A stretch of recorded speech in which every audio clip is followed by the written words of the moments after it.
O capítulo 27 de Boruto to Blue Vortex começa com o Daemon rendendo a Sarada e a Sumire. A Sarada já desativa o seu Mangekyo. Ele então larga ela, e com um sorriso no rosto, ele fala que agora elas entendem que se ele quisesse, elas não durariam um instante, e elas nem perceberiam que já estavam mortas. A Sarada olha ainda em choque, e pergunta por que ele não vai matar elas. A Iida fala que isso é estranho porque como elas não são Otsutsukis, e ainda assim escaparam da onipotência, ela fala que só consegue pensar em um motivo para isso, e esse motivo seria ela mesma. Ela fala que inconscientemente ela desejou que elas fossem suas amigas. A Sumire pergunta o porquê. A Iida pergunta se elas se lembram de quando a Sarada disse para elas serem amigas. Então vemos um flashback mostrando esse momento. A Iida fala que naquele momento ela ficou feliz e por isso sempre foi algo que ela esteve desejando. Ela fala que este é um desejo muito querido por ela, que é ter relações normais com outras pessoas. A Sarada fica só olhando ainda em choque.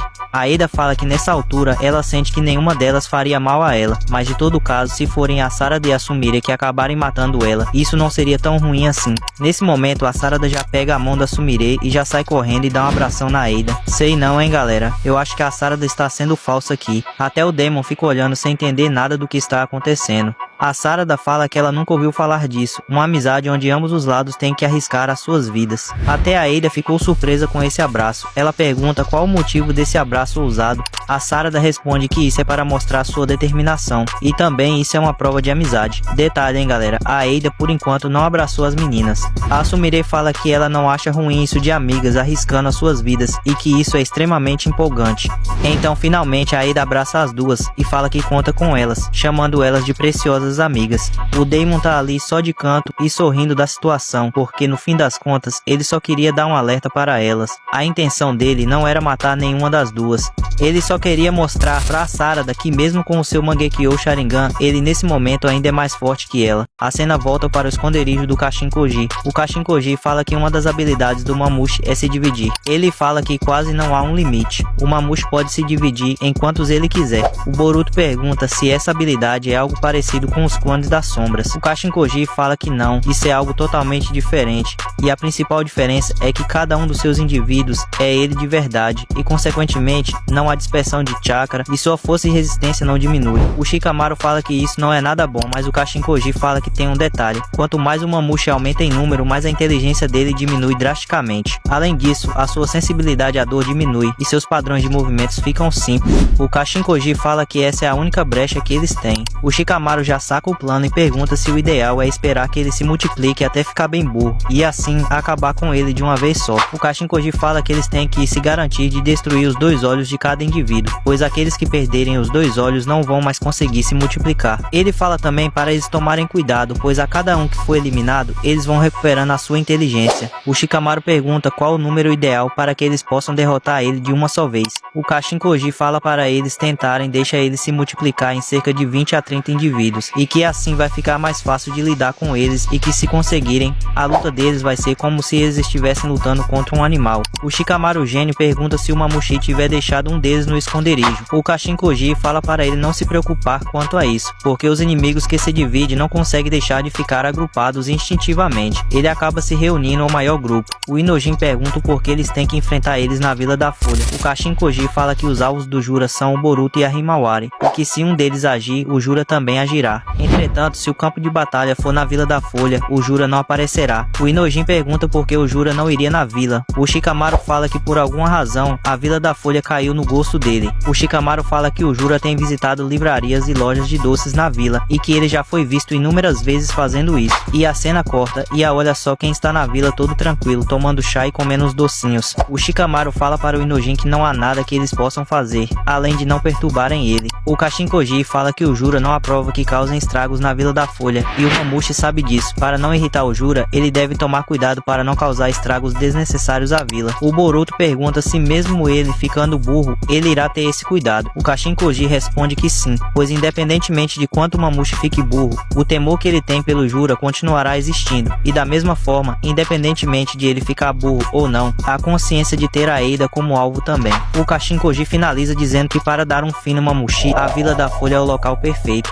O Kashin Kashin-Koji olha para o Inojin e fala que ele vai fazer com que ele aprenda um jutsu novo. O Inojin já olha sem entender nada. O Kashin-Koji então fala que esse jutsu será essencial para a luta contra o Mamushi, e que esse jutsu será uma transmissão de mente avançada. O Kashin-Koji fala também que essa foi a principal razão que ele o convidou. O Kashin-Koji fala que o Mamushi deve aparecer em 2 dias. O Inojin já olha em choque e fala que ele não faz nem ideia de como fazer esse jutsu, como ele irá aprender em 2 dias. O Kashin-Koji fala que ele vai conseguir, até porque essa é uma técnica que ele mesmo criou para vingar Himawari. O Inojin já olha em choque e pergunta o que isso significa. O Kashin-Koji fala que obviamente esse é um futuro que eles precisam evitar, mas a técnica e as habilidades que ele aprendeu neles são de grande valor. Ele fala também que ele vai transmitir tudo o que ele precisa saber. O Inojin, cheio de marra, fala que ele nem vai precisar de 2 dias para aprender, porque ele vai aprender esse jutsu em um único dia. A cena já corta e vemos o Amado e o Kawaki. O Amado está revendo a luta do Kawaki com o Jura. Bom galera, pra quem não tá entendendo, o Amado de alguma forma consegue ver no computador através dos olhos do Kawaki. Basicamente, tudo que o Kawaki está vendo passa na tela do seu computador.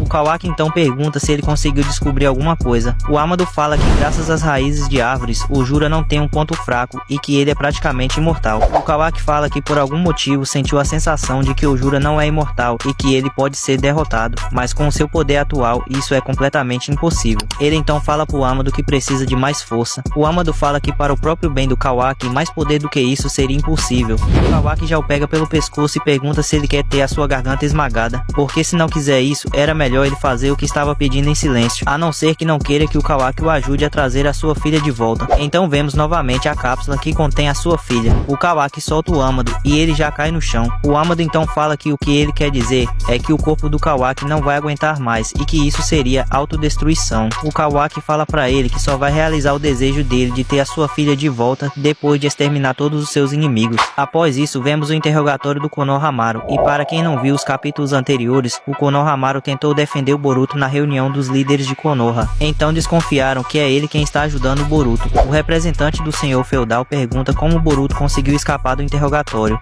O Konohamaru responde que não sabe, pois eles estavam interrogando como ele foi ordenado, e que naquela época ele considerava o Boruto como um inimigo, mas que agora ele sente uma contradição em relação à imagem do Boruto como traidor. O representante do senhor feudal fala que ele pode estar sendo usado, e que na situação em que ele está, ele falando essas coisas só está se incriminando mais. Ele começa a pensar consigo mesmo que por algum motivo, as palavras do Konohamaru podem soar como uma sinceridade ingênua e que ele não tem um perfil de traidor. E pensando bem, o Konohamaru é só burro mesmo.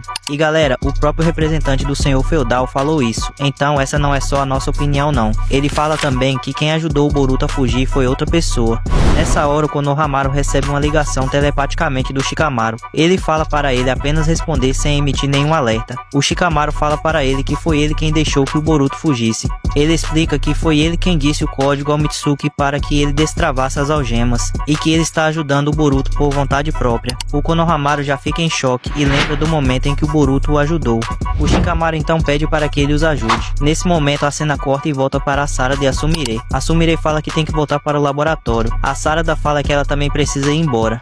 A Ida já agarra a Sarada e fala que ela não vai deixar ela fugir, já que elas ainda não terminaram de conversar. A Sumire só dá um tchau para a Sarada e fala para elas se divertirem, e quando a Sumire sai da casa, ela já dá de cara com o Boruto. Ele então mostra uma espada, pelo que parece, imbuída com chakra, e fala que esse é o jutsu de espada do estilo Uchiha do Hagoromo. Ele fala que esse jutsu envolve constantemente a lâmina com chakra, e que ele serve para deixar o fio da lâmina mais afiado e proteger a espada de lascar. Ele fala que por um instante de distração, ele perdeu a concentração e ela acabou ficando assim. A Sumire olha para a espada sem entender nada do que ele estava falando. Ele pede desculpas e a chama de representante, e pede para que ela conserte essa espada dentro de uma semana. Nesse momento ele entrega um pergaminho para ela. A Sumire pega sem entender e pergunta se é para ela mesma consertar. Quando ela começa a ler o pergaminho, ele fala que essa técnica ainda não existe nesse momento, e quando ela acabar a pesquisa que ela está fazendo, ela mesma iria inventar. Ele fala que não pode contar mais detalhes e pergunta se ela pode consertar a espada para ele. Ela fala para ele que se ela consertar a espada com essa técnica, possivelmente ela acabará renascendo como algo totalmente totalmente diferente. O Boruto já pega sua espada e fala que se essa espada ficar mais forte, ele acredita que o seu mestre não vai reclamar. A Sumire já pega a espada e fala que quanto a isso está tudo bem, mas porém eles têm um problema. O Boruto pergunta qual o problema seria. A Sumire responde que ela não gosta que ele a chame de representante. Ela prefere que ele a chame de Sumire. O Boruto olha sem entender nada. A Sumire então já sai correndo toda feliz por poder finalmente ajudar o Boruto de alguma forma. Ela fala que vai deixar a espada dele bem maneira. Então a cena corta para alguns dias depois e vemos simplesmente o Momushi e a sua tropa nos muros de Konoha. Ele já se pergunta aonde a Idazinha está. Então ele fala para os seus companheiros não se esquecerem de apagarem os seus chakras. E assim acaba o capítulo 27 de Boruto to Blue Vortex. E bom galera, para quem não sabe, lança apenas um capítulo por mês. Então o capítulo 28 só será lançado no mês de novembro, provavelmente no dia 20 de novembro. Mas não se preocupem, vou estar atualizando vocês a cada novidade. Tamo junto e fui!